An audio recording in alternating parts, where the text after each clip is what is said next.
Thank you for that. Yeah, you're all on my Instagram now. And you'll be up tonight. Yeah, thank you. Both playing evil characters at first. Morally complicated. The compass is shifting somewhat.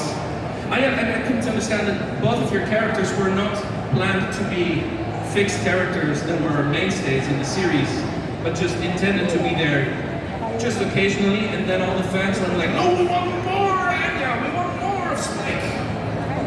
Yeah. For you, for sure. Yeah, you were supposed to be in for one episode, right? Just one, yeah. Yeah. I was told between 3 and 10. Yeah. 3 and 10 episodes. Yeah, they said if we suck, it's gonna be 3, and if you don't suck, it'll be a little closer to 10. And then people started writing letters, which I guess people still. I try not to think about how long ago all these series were made. I guess people wrote letters at the time. Yeah. Yeah. We'd like to see more of Anya. We'd like to see more of Spike. Yeah.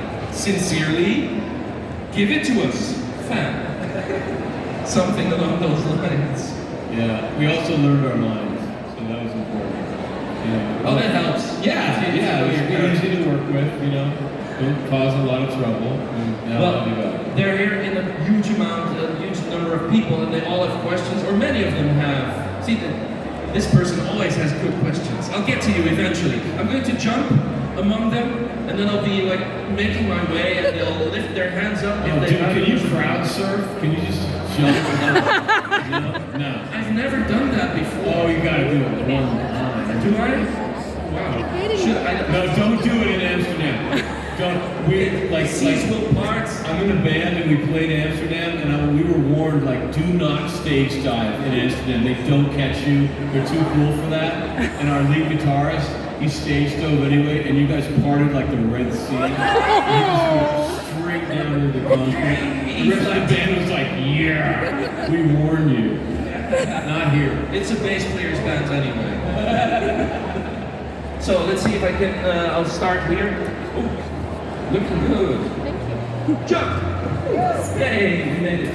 Let's see if any, there. I should have jumped on that side. So I'll get to you guys first. Hi, thank you for being here. Hey, brother. I love the show. I Me grew up too. with that show, my #1 show. I have 2 questions. One for you, James, and one for you, Emma. So, James, if you were offered to choose your next role, would it be a Star Trek role, like Star Trek Strange New Worlds, or a Star Wars role?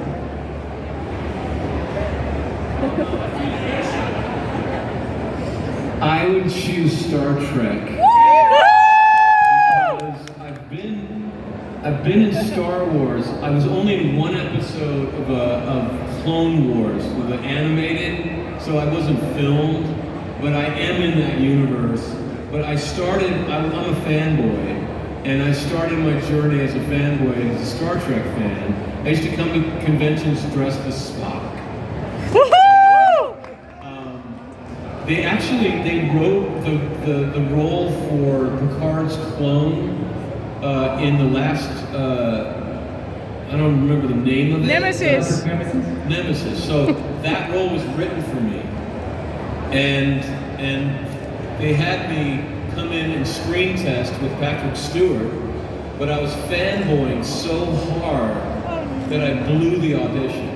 Oh no! It was the worst audition of my life, and I knew I was blowing it, and there was nothing I could do, but I was just like, Captain Picard is right there in front of me, oh my god. And so they cast this guy named Tom Hardy, who's that anyway? So I've never gotten into Star Trek, so I would love to get into that universe, yeah. And my question to Emma, I was very mad how things ended with Anya. So, in a Buffy multiverse, what kind of Anya would you bring back? Anya the human, Anya the demon, or a different kind of Anya? Well, first I was hoping I'd get the question you asked James, because that's a Star Trek resounding yes for me, personally. Yay! Yeah. And I didn't know that. That's the first time I ever heard that tomboy. That's crushing. That is devastating. I'm so sorry that happened. If you're gonna lose, you can lose to Tom To Tom Hardy. Hardy. Like, okay. I think, I mean, if Anya Human, like, is Anya Human post-demon, or she just human, like she's always been human, then I don't know. That would seem kind of boring. I don't know. I like her being both. I think we all are kind of all a little bit both. Right, so, yeah. I would say Anya post that. Yeah. And then Hi, I have a question because I like the character of Giles, and it's a bit hidden how he transformed from the good stiff librarian to something else. So if you guys can talk a little bit about that, thanks. About his transformation. yeah, about Giles, because like by the end of it, he was had a flaming bat, right? Giles kicks it. Yeah. I think when you have an actor that is that good, you're gonna want to explore more of that character, because I mean, Tony is both. You know, Tony is a very nice guy, but there is like a dangerous part of him when you're talking to him. Like, he played Frankenfurter in Rocky Horror Picture Show in London, and apparently he was amazing. Like, I remember when he came up to me one time, it was in season 2, and I had mispronounced the word bullocks, because the script was written by an American and it was spelled B-U-L-L, bullocks. So I'm an American, I was like, bullocks. And he just came up to me and goes, "We don't say it like that, you brat. You are embarrassing me back home. I'm going to help you." And it was not Giles. It was flaming bat dude, you know? And so I think when you have an actor that has both of those things, you're going to want to go explore that. So I think it was inevitable that he was not going to just stay in the library. Yeah. Yeah, Tony is just one of the most lovely human beings you'll ever meet in your whole life. Like, he's just solid. And he's also, like, sexy. Do you know what I mean? He's sexy and he's charismatic and he has a wicked sense of humor. So, you know, I think maybe it was allowing Tony to have a little bit more of Tony. You know, like allowing that to come through. Because he's definitely not the bookish, like nerdy librarian at all. No, but he is very calm. He's always very like methodical about the way he speaks and everything he does, but he's funny as hell. Like, we were all crazy when we were doing Buffy. Like, the problem is the scripts were so good that you would film a scene and you would have missed something. Every time there would be some description, some joke that was in the script that we didn't get on film. So we were constantly failing. So there was all this pressure, and it was driving us mad. But Tony was always the calm one in the middle of the storm. Well, you know, do as well as you can, and then you move on. You know, and he was always kind of like, okay, we're gonna be okay. Tony's here. It's okay. Yeah, we were all young and crazy. Yeah. Also, do you remember Tony always gave the foot massages? What? Yeah. Yeah. We'd all be, sitting during makes sense. setups. And all the girls, we'd fight for Tony to give us these little foot rubs, and he had these great back rubs too, but they weren't massages. It was these like little 3/4 circles. He never touched me. He never did the 3/4 circles. No. No help. We all got that. That was really cool. I don't know that you'd be allowed to do that now. And that's not a good thing, because we were all missed out on Tony's epic, but they were like therapeutic. Okay, did he only do it for the women, or did he No, do I it to wanna like say no, Xander got a back rub? No, I don't think it was just the women. I think we were just the only ones willing to ask. Do you know what I mean? He never let on that he did that. Yeah, it was like he was sitting right there. He's like, oh, okay. Bless him. Such a good guy. He hated me. Okay, great. That's great. Next question. Hi, I have a question about. Where are you? There you are. Hey. Hi, I have a question about the episode of Once More with Feeling, because that was such a unique episode to have in a show where it's a musical. So I wonder what the preparation was for that, and did you end up loving musicals or hating them after doing that production? I just remember being terrified. Were you terrified? I wasn't terrified. No, I wasn't terrified, and I don't generally like musicals. There's, I can think of maybe 5 musicals that I like in total. Les Mis. Which one? Les Mis. Les Mis, Rent, Hedwig, Miss Saigon. Maybe that's it. I mean, they're right up there. I don't dislike Cats or Phantom. I mean, they all have their merits, but yeah, I'm just not a big musical. But I was really excited to try, just to do something different. I feel like around that time we were all getting a little bit like, I don't want to say complacent, but it was, 6 years and you're kind of doing the same type of thing. So that was it was reinvigorating,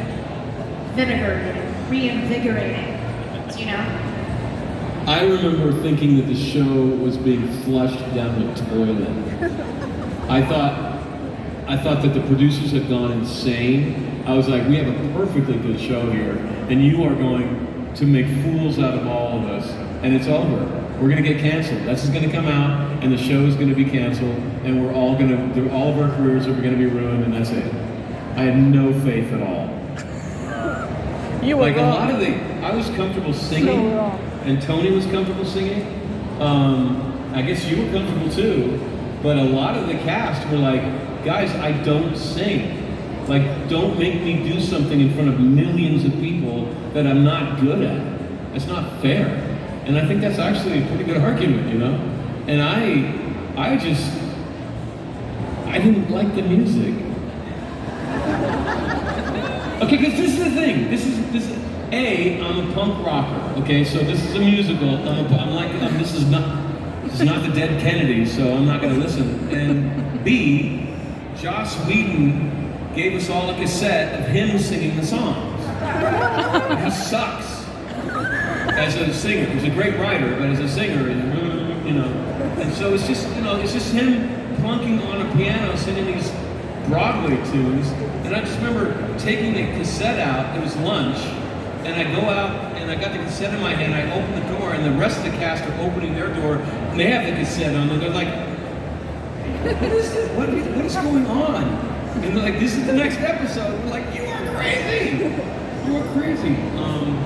But then what happened was, your scene was the first one filmed with Xander, and they knew everybody else was freaking out, and it went obviously really well. So they did a rough cut of your song and your dance, and they showed it to the rest of the cast, and then we all calmed down. We're like, "Oh, it's going to be okay." Yeah. So if you had blown it, if you hadn't been amazing, the whole thing would have blown I up. didn't know they were planning on doing that. I only knew that they did that when you told me. So I'm glad I didn't suck. You saved the whole thing. We would have just ran away. If they would have shown us the first one and it was bad, we just would have. I quit. I'm going to Bakersfield. I'm out of here. Yeah. I had more time to practice in heels. That's all. Doing that in heels on carpet. You look good. A good time. Thank you. Yay to musical power. Hi, James. Hey, man. How's it going? It's going really well. It's going too well. You guys are too nice to me. Everyone's telling me that I'm awesome, and it's going to my head. What was your favorite part doing more Piccolo in Dragon Ball Evolution? Who's a fan of Dragon Ball? There we go. But my favorite part was the audition, because I'm a Dragon Ball fan, and I just remember screaming at the director. I was like, "I will destroy you!" And the director just he was sitting there, he was like, "I see." But I'll be honest, they told me it was a $130 million budget, and that Stephen Chow was producing. Stephen Chow wrote and directed Kung Fu Hustle, which is, yeah, right? And Shaolin Soccer, which many people forget, but it's amazing. Yeah, you know, like, but he's mystical, he's goofy, he's violent, he's everything that you would need. All of the elements of a good Dragon Ball movie are in his films. And I remember getting to the desert in Durango, Mexico, and finding out that it was all a lie. And it was a $30 million picture, and that Stephen Chow was a lie. He was nowhere to be seen. And so I just tried to do Piccolo like he's in the anime, which is that he's either stock still, and the only thing animated is the mouth. And that's actually a really cool, I mean, it works. It's very cool. Or Piccolo is screaming, and it's like 11. It's like 1 or 11. There's no middle ground with Piccolo. So I just try to be as simple as possible, or just completely unleash and do nothing in the middle.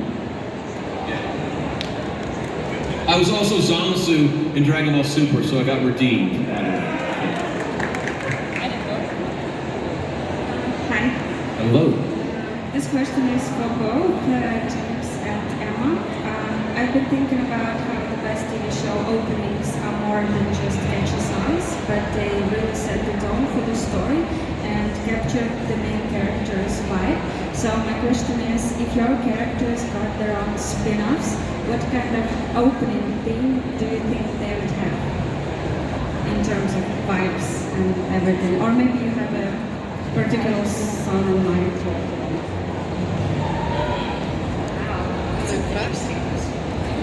What kind of opening? I can give you a song. You want a song? Yeah. Okay, this is the song that I thought if Spike got his own TV show, because there was talk about it for a little while, and I played the. This is Everclear.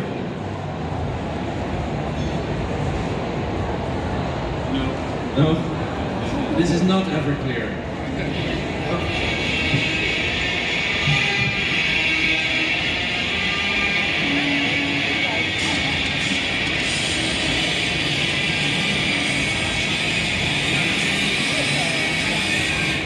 We lost the bass, but that's okay. Forget it. This is a song about Spike, a good man to have in the fight, unless he's with his girlfriend obnoxious on a Saturday night. He does not give a damn what anyone thinks. Oh, he's like this kick-ass guy who he gets around his girlfriend. He's like, does baby talk? And I was like, that's so Spike. Like, he has no weakness except for Buffy, you know? Okay, stop playing that, man. I'm gonna ruin this whole thing. And Emma, do you have an idea what Anya, the series? I've literally never thought about that. So I'm caught up short. I don't know.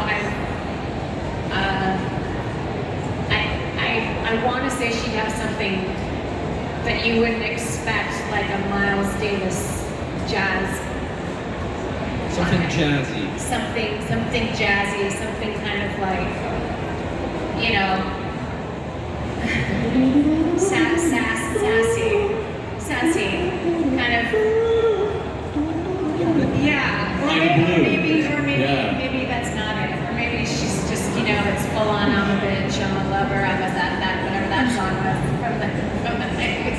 I don't know. When in doubt, you pick something by ABBA, I guess.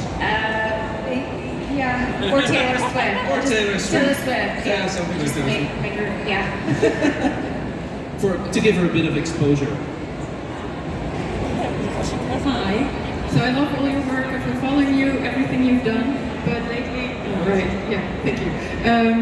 I listened to the audiobook as well of the new Buffy story, and I was wondering what it's like for you to like get back to your character, but also do it in a different way. Because of course you had I love the whole thing that it was a different universe, because that worked so perfect. So what was it like for you to do that different change to your character? Well, first of all, it was really fun. That was one of the most fun I've had doing anything in a very long time. not just because it was the audio format, but just working with some people that I hadn't had a chance to work with in a really cool since then, really. Which is sad. We were just talking, like, how was it? I've never managed to cross paths with you creatively. So there was a lot of love there, you know. So that was really fun. And as far as getting Anya back, again, it wasn't fully Anya, so we were just actually talking about this in the car drive over. You know, you try to prep what you can, but I found that it really wasn't until I was in the room and I was hearing everything out loud and kind of feeling everybody else's energy again. It took me a few hours. It took some takes for me to get that, you know, pitch in my voice and you know, try to get the rhythm, but not exactly the same. But once I found it, it's like just, you know, riding a bike, so to speak. Yeah, and it was a blast, a lot of fun. Yeah, Amber Benson directed that, and she co-wrote it with Christopher Golden. Amber, of course, played Tara, and she is an amazing writer, an amazing director, and a very loving person. Like, she knows exactly what she wants, but she's so kind, and like all good directors that way. So it was such a good atmosphere, and I had always wanted to see what Spike was like with a soul. After he had time to figure out what to do with it. Like on Angel, you saw what he was like, but also he just hated Angel, so he wasn't like at his best, you know. There was always kind of a hole in Spike, a hunger, a need for love that was actually a weakness in Buffy. There was almost kind of a neediness to him, and I always thought when he figures out what to do with his soul, he's going to be a lot stronger, a lot more confident, but he's still going to have all the punk rock attitude. It would be a really good combination, you know? And I always wanted to kind of explore that. And that's exactly where he was in the Slayers. And I was really, really like, that's exactly what I was thinking. Like the best of both worlds. Yeah. Next question here. Hello. You saw me yesterday. I know that sometimes you love too much.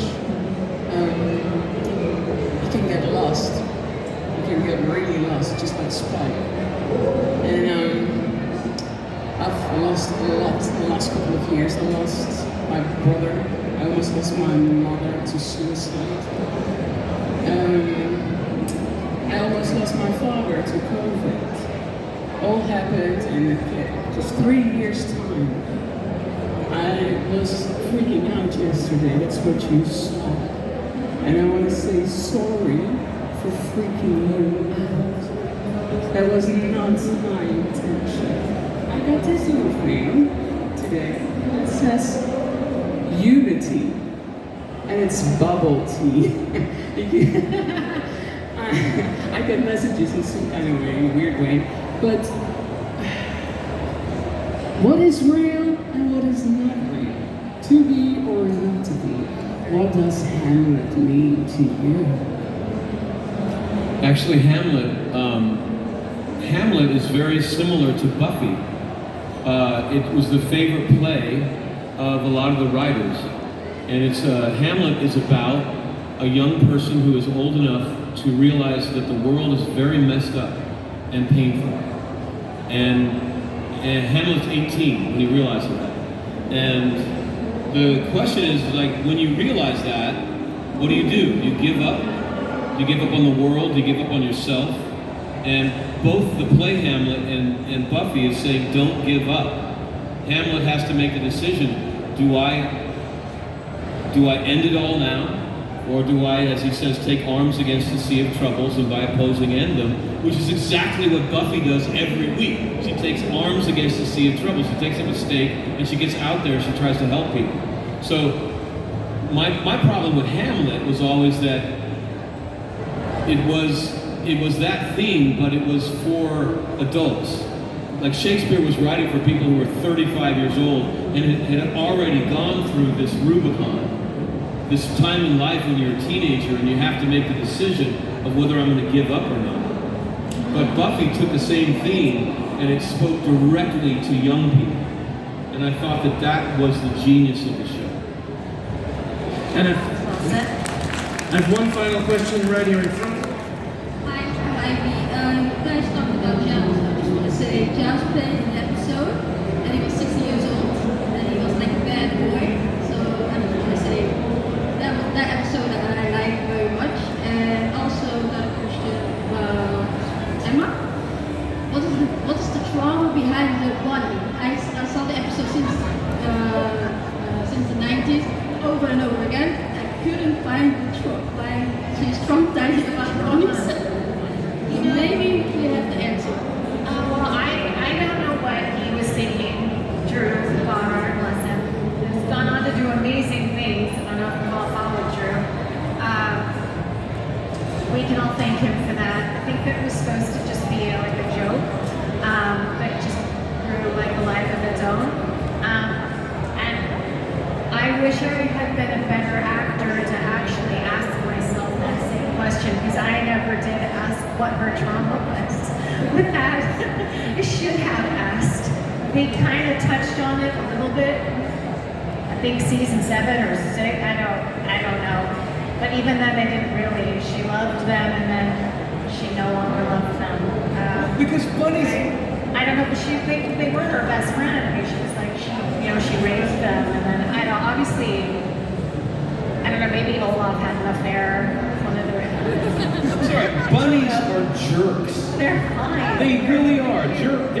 They're so cute and fluffy, and they look so friendly.